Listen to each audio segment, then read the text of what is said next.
some people can be so redundant that they tend to majorly speak from the ego and not the heart. And when this happens, they inevitably initiate negativities to such a degree that they cause intelligence to happen, because intelligence is a result of reaching truth and reaching clarity, and that is a byproduct, partly, of having reached a need to see clearly. And when we see clearly, we sometimes endure wars, war, storms, phases of questioning, tests, because they make us feel like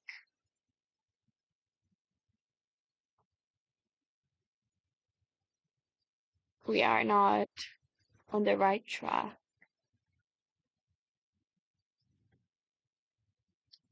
But when we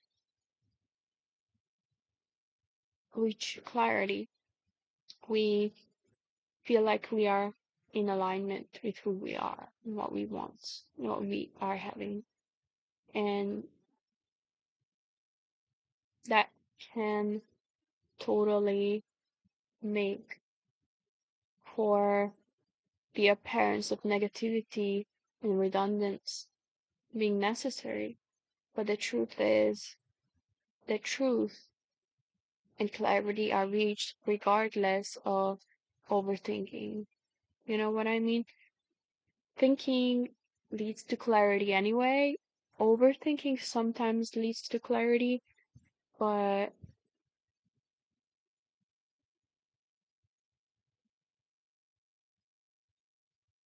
not always. And sometimes it leads to false conclusions. And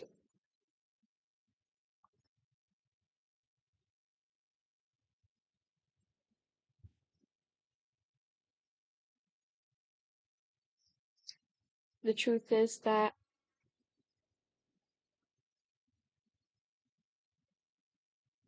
when we speak from the ego, it's kind of like we put a weight on another person's shoulder without even expressing who we are authentically. So it's like a lose-lose. And uh, for example, I have a father who who likes to talk a lot, but he also is a good person. I mean, he's a doctor. He has a degree in vet medicine, so he essentially studied most of the subjects that standard doctors study. But these like 6, 7 years of university taught him to think by being led somewhere. And one of his unmet needs, I believe, in life is that he likes to talk a lot, because that was he's used to as a way to exert power or uh, give back to the world just. But since I'm his youngest daughter and child, I have been lectured all my life. And I'm sure I'm not alone, but this lecturing led to a lot of questioning inside me, because he had a level of distrust towards the world, it seemed, that got poured onto me. And now vertically, I projected this distrust towards other people.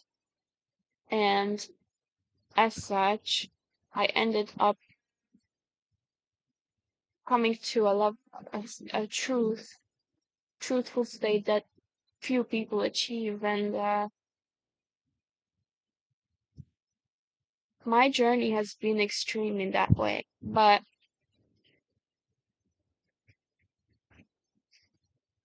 what I come to day in and day out is how even though my father still lectures me to this day and I never plan on changing him,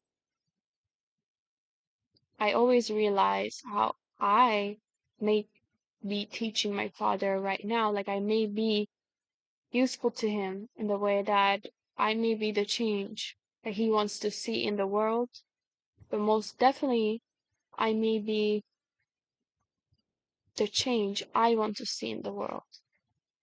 You know, even though my father and mother do not get my needs met perfectly, like exhaustively, but they do get my physical needs met, some of them, so I appreciate them for that. I also have no other choice in this economy, but I mean, obviously, there is always a choice, but right now I'm in the position of appreciating what I have about my parents, and that's them talking a lot. And what I inevitably realize is that sometimes the very people who change your diapers can lower your vibrations because you allow your vibrations to be lowered to such a degree that you eventually end up needing them. As it usually goes, and it will go forever, people need each other. And if I didn't need my parents, I would need someone else. If I didn't need someone else, I would need my parents. And that's what I'm living in right now, the latter. I am not actively needing and seeking out other people, but I am utilizing my parents. So I'm actively needing them. And for whatever reason, this allows for me in my life to be saved because I'm taking medication, okay, which my father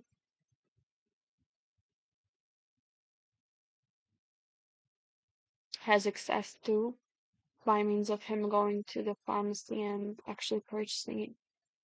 Uh, and as such,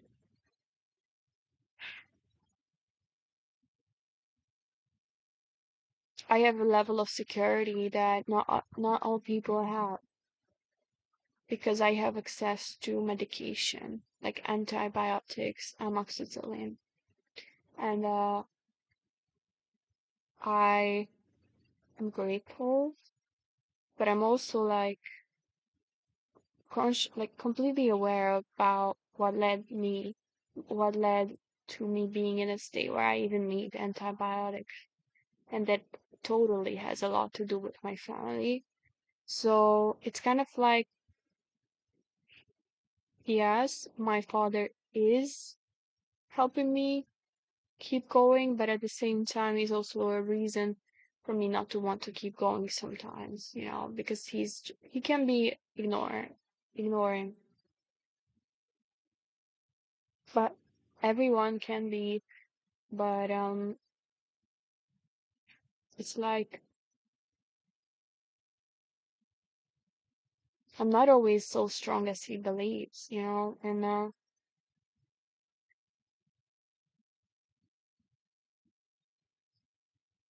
as a woman, I am not for being physically and mentally and emotionally stronger than men, especially not my male family members. So, you know, I can come across as strong and everything, but when I do, the chances of me actually being strong in the family are so low that my family doesn't realize this and they uh like fight me even more and that even weakens me further. And then what's the net result? Me becoming more masculinized. And I don't like that. I don't like that I live in a men's world where I go to work, let's say, and I get treated like a man. And then when I go home, I get treated like a man there too, you know.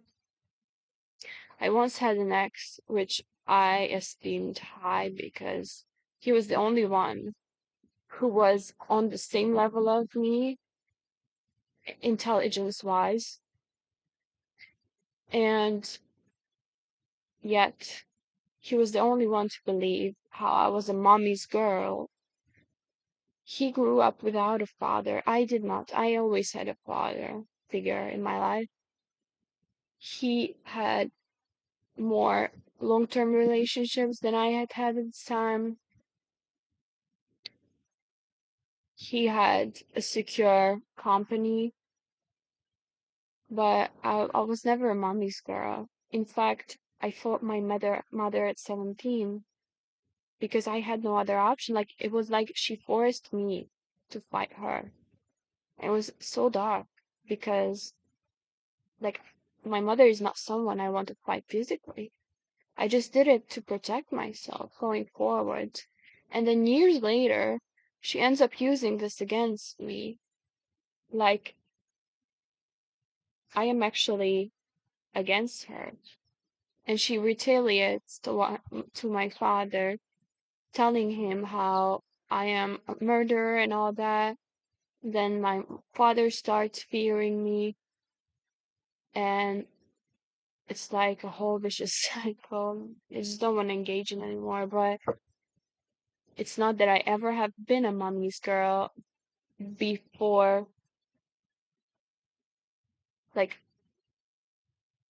okay, maybe before I was 3 years old, I have been trusting enough towards my mother that, I liked doing some cooking. I liked uh, ironing some clothes here and there, but I never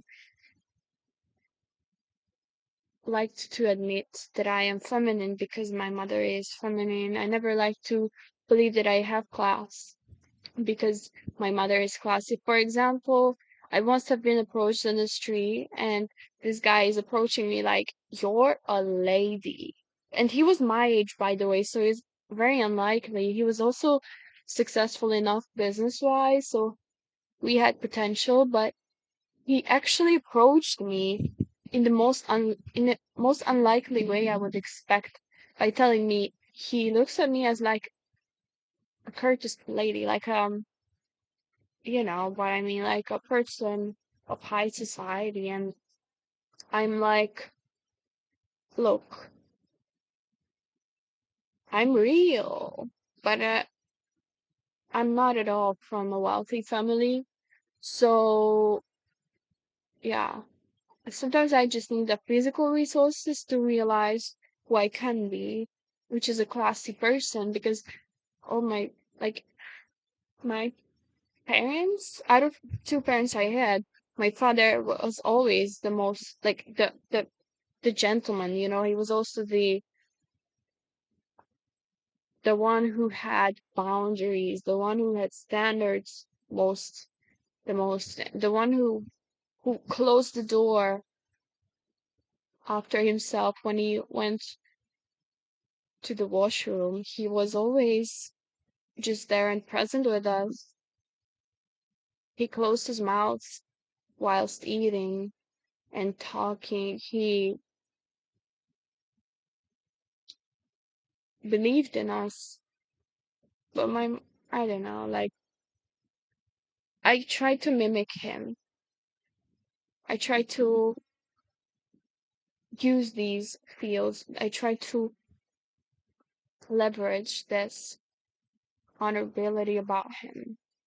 But the one person who looked at me as feminine enough all my life, who am I appreciated enough, who actually had the resources to give back to me because he had faith in our relationship going forward. He may not even be aware of what it means like to have an aggressive father figure in your life, constantly telling you you need to do this, you need to do that, whilst at the same time your mother is not being the breadwinner, but she's not providing a level of class to you either. As an example, like she's not your role model whatsoever. maybe I will make a video about mistakes my parents did growing up. And one of those mistakes is my mother cheating on my father like 4 times in a row, or maybe more, when I was 8 years old. And it was like, when you're a child, you grow up with the same guilt that your parents feel after they've done something. Even if you suppress those emotions, your children can obviously like see them. And so that's what happened to me. And then I started suppressing and disowning my femininity to such degree that may be one of the reasons that my country is where it is right now, because I must have committed a sin of not stepping into my femininity, inspiring people more, because I see a world around me that is full of uninspired people. And what I'm trying to say is that I basically wasted some of my potential, but I also wasted a part of my humanity, because my sexuality is who I am. So once I started suppressing my sexuality and only got to reveal it once I met my ex partner, it wasn't until then that I realized, okay, I may not actually be a bad person. I might have the confidence. And then it started a cycle of me believing in myself and then going on these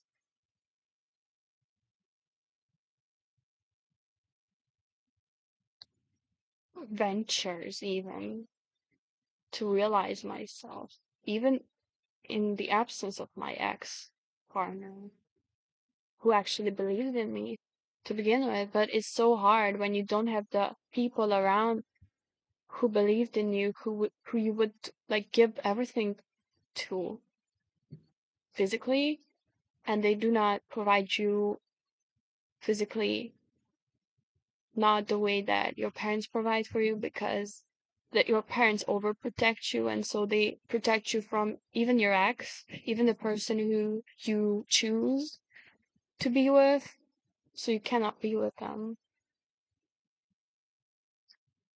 And yeah, it wasn't until I met my ex that I realized, okay, there isn't a brighter side to life, you know? There are just some economies that support women either staying the same as their non-cycle breakers, or they actually become like extremely powerful as women.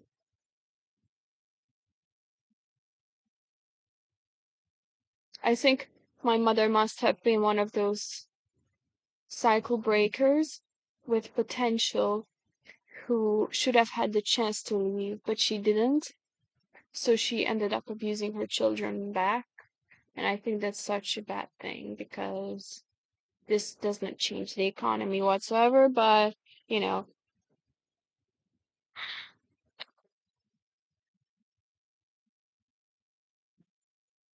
maybe once men become soft enough, they will change.